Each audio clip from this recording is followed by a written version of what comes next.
Hey everyone, Full Manga Alchemist here. I know it's been quite a while since my last manga haul. A lot of stuff, moved my girlfriend in, just different stuff, and everything else with the pandemic and stuff. So I have quite a bit of a backup. So I have over 20 volumes I'm probably going to show you. And then I'm going to get on a more regular schedule. I'm going to try to do at least one video a month. Probably two, have a camera on the way so it's be better quality, and I hope y'all enjoy it. So without further ado, let's move into it. Alright everyone, how's it going? I'm gonna try this new setup for manga hauls, so just tell me in the comments, see how you like it, and here we go. So starting off, I picked up a small, what I'm assuming is going to be a one-shot, A Man and His Cat. Very, very charming. I wouldn't say it's very funny. I totally forgot Square Enix actually puts out manga. It's kind of crazy to me. But if you like cats, pick this up. Very, very charming. I think the artwork's pretty nice. I enjoy it. No real spoilers. Just a collection of short stories about an older man and his cat. So I actually quite like it. Fairly cheap, like $8 when I picked it up. So then we're going to move on to two more volumes, volume 5 and 6 of Komi Can't Communicate. Komi Can't Communicate continues to be fantastic. I think it's very funny. I think it's charming. I think people are starting to fall off of it. I don't understand why, to be utterly honest. I think the artwork is pretty fantastic, because you can go from full things like that to just really goofy, small, crazy pictures like her singing and a thing right there. So I really think it's a good series. I would give it like one volume. Again, collection of small short stories that if you're not interested in that kind of, almost teetering on rom-com, then I wouldn't get into it. Next is one of my favorite series to date, volumes 5 and 6 of Beastars. Beastars is fantastic. Every single volume gets me going. This volume is awesome. This volume slows back down to the normal school life kind of deal. You got to be ready for that jump. That a lot of people think that this one's rearing up and there's like a climax towards the end of the anime, which is this one. This one calms way back down, and it focuses more on who's gonna be the Beastar. So I cannot recommend Beastars enough. I do agree with the other manga YouTubers like Base Senpai. The first volume is very, very, very slow. So give it at least 2. The second volume, it fleshes out the characters. I did a review over the first 3 volumes in my monthly manga spotlight. Soon I'm probably gonna do, whenever it reaches like volume 10, I'll probably do like a first 10 volumes review. All right, moving on. Now this manga series, I'm honestly kind of falling off of it a little bit. No Guns Life, volume 4 and 5. I'm kind of falling off of it a little bit.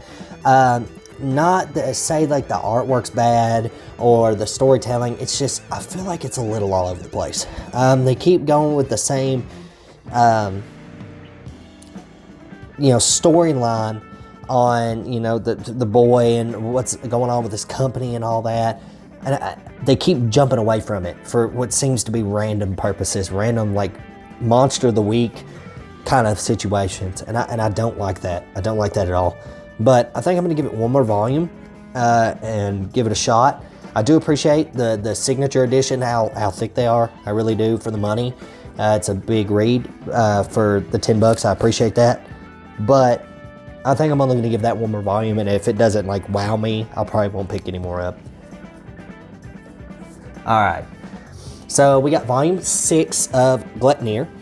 Gleipnir, a lot of people feel this way about Gleipnir that I feel about No Guns Life. I use Gleipnir as my turn my brain off.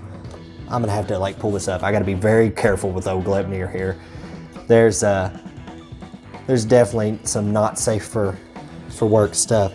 I think the art style is pretty clean and simple. The fights are pretty cool and awesome, but I turn my brain off, and the story is pretty linear and straightforward. I recommend, if you're really just looking for something that you're tired of really narrative driven stuff and you're just kind of looking at awesome big fights. So, Gleipnir. All right, now here's a volume of something that everyone raves about constantly. Volume 4 of Jujutsu Kaisen. I love Jujutsu Kaisen. I think it is, if it keeps on its way and if the anime is successful, it is going to be a huge boost in Shonen Jump right now. You got a lot of stuff on its way out. Haikyuu is fixing to be on its way out. Demon Slayer's gonna be on its way out. My Hero Academia, I don't feel like it's going anywhere, but you got a couple of the big hitters going out, and Jujutsu Kaisen I feel like is your next big hitter. I do recommend it. When I first talked about the very first volume when I got it, I was very iffy on it, just on the art style, but it really picks up and the story goes places. So, Jujutsu Kaisen, everybody. All right, probably my second favorite series to come out in recent memory. Promised Neverlands, volume 14 and 15. This cover is fantastic. I mean, like, the Mr. Minerva owl, like, it's so freaking cool, man. This story continues to be amazing. I don't see this story going past volume 21. I feel like I feel like the author is getting ready to ramp up the action, ramp up the whole plot lines. Because no spoilers really, they have like 8 days to do something. So it's not the timeline, it's just something that goes on in volume 15. So I feel like the author's really getting ready to just ramp up and go for it. So things are about to get interesting. Very looking forward to volume 16. And guys, if you have not picked up Promised Neverland, I don't know what you're doing. This is a fantastic manga. All right. So my last 2 things I've been picking up before we get into some of the old things I picked up, we got volume 6 and 7 of 20th Century Boys.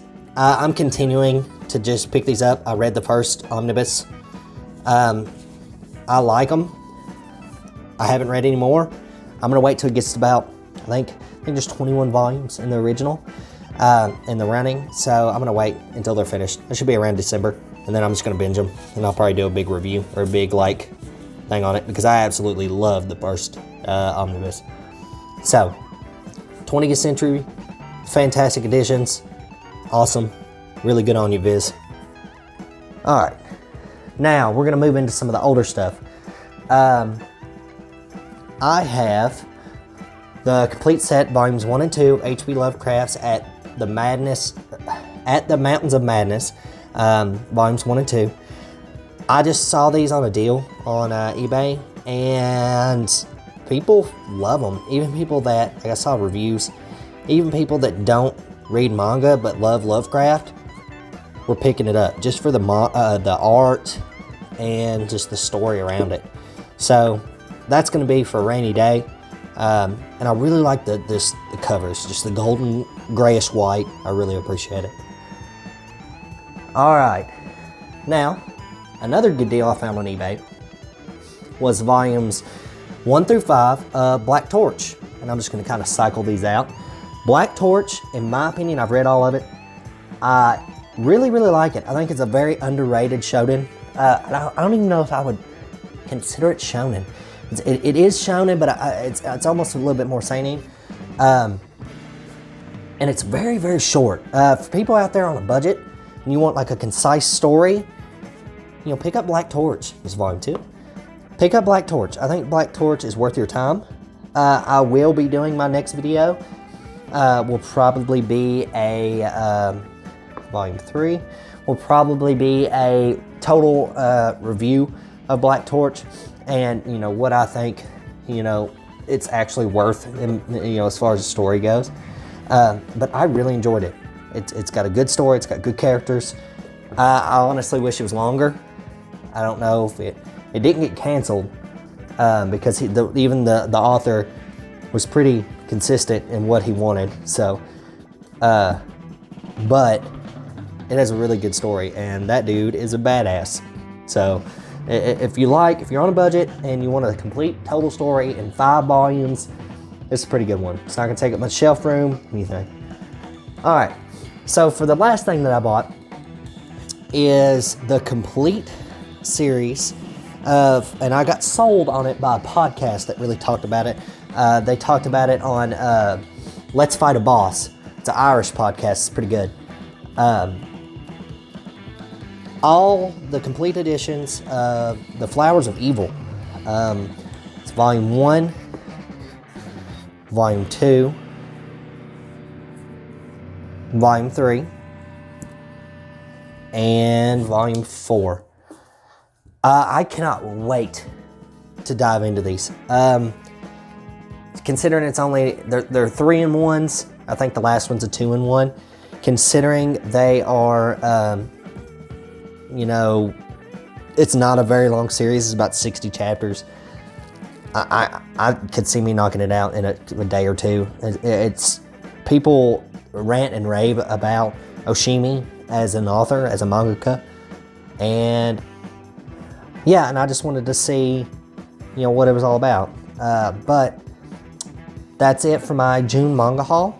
I really appreciate anybody stopping by and you know, watching the video, liking it, commenting, anything. If you feel like you want to see any more content, like I said, I'm going to get on a better schedule and do probably 2 videos a month, starting with a full review of Black Torch. And yeah, if you want to see more of that, just subscribe. But the main thing, guys, is I really appreciate y'all, and keep reading manga. And just everybody be good to each other, especially in the climate today. You know, everybody treat everybody with respect and take care of each other. All right, y'all have a good one.